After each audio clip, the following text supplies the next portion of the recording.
We are taking you live now to Melbourne, where Social Services Minister Scott Morrison is holding a news conference at a childcare centre there. Let's take a listen. An early childhood sector about the government's forthcoming families package, which will focus on the childcare and early childhood learning needs of families across the country. Today also I'm pleased to announce, while we're here in Victoria, that the Commonwealth Government will be providing $4.7 million, which will be put together with state government funding to have $8.6 million to support occasional care places throughout Victoria in some 117 centres around the state. This fulfils an election commitment of the Abbott government to ensure we restored that funding support for occasional care. Occasional care provides the opportunity for families in less certain environments where they will need occasionally that requirement to have their children placed in care while they might be attending an important doctor's appointment or other things that life demands from time to time, and to have that occasional care support there. So we're pleased to be working with the state government to provide that support, and as I said, it is an election commitment acted upon by the Abbott government. As we continue now to work towards the budget, we'll be making further announcements on the childcare package, and the childcare package is all about supporting families who need to be in work and choosing to be in paid employment, to ensure that they're able to do that, to have the choices that they need for their family. We have an increasing number of families, whether they're two-parent or single parents, who are all requiring to be in work to support the cost of living pressures that they face as families. And the best way for them to do that, they are voting with their feet, is to be in paid employment. And these subsidies through childcare are all about supporting those families making those decisions. Now, it is true that activity tests that the government are considering will be increasing the requirement for families, whether they are in paid work, whether they are looking for paid work, whether they are in study or in some formal voluntary capacity committed during the course of the week, the subsidy programs that we will be continuing to seek to provide will require that level of activity to engage that sort of support. But at the same time, we understand the need for a safety net for families on low incomes, as currently exists, to be able to access a regular period of early childhood learning, and we will certainly ensure that that continues. So these are the things we're continuing to work on. It's great to be here with Michael, who I know is very focused on the needs of families in his electorate, particularly those who are making ends meet and for whom being able to access affordable and quality childcare is incredibly important. I really appreciate the work Michael's put in to input into the package and the needs of families in his local area, and I'll ask him to make a few comments. Well, look, thanks very much, Minister. It's wonderful that you can be out here at Good Start Early Learning Centre in Croydon South, and can I thank the team here for hosting us today. Obviously, Deakin families want access to affordable and obviously accessible childcare services. It's so important for the productivity of our community, but also the way that families operate. So, Minister, it's wonderful that you could be out here to speak to families in Deakin, to hear about the issues that are important to them with respect to the upcoming children's package in the budget. And again, can I thank the team here for hosting us. This is an example of the great work that our early learning providers give to families, not only in Deakin but throughout the country. So whenever we're here at centres such as Good Start Early Learning in Croydon South, it's wonderful to see the work they're doing. So again, Minister, thank you for your commitment to families, and particularly to the families in Deakin. Questions? Mr Morrison, following the opposition's comments today, are you still confident, or are you confident of getting bipartisan support?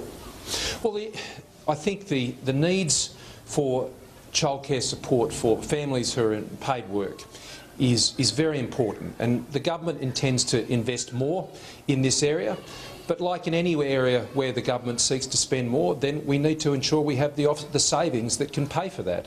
I think it's unreasonable to expect taxpayers to pay more and more and more in return for more investment. So what we will put forward in this budget is a a package of savings measures which remains unlegislated from the last budget, and that will pay for the increased investment that we want to put into early childhood learning and into childcare. So the only thing really standing in the way of increased investment in the sorts of new initiatives that we're keen to put in place as a result of this new package is whether we can get the support for those savings measures to make that investment possible. What will be the threshold for these low-income earners? How much can they expect to receive? Well, we'll be announcing the full details of this package before the budget. That's according to schedule. I note the comments from the opposition about these matters today. It is the normal practice to announce budget measures in the budget, and on this occasion we have made it very clear that we'd be announcing our package of measures on childcare and early childhood learning before the budget, and that's still the time frame, and there's been no change to that.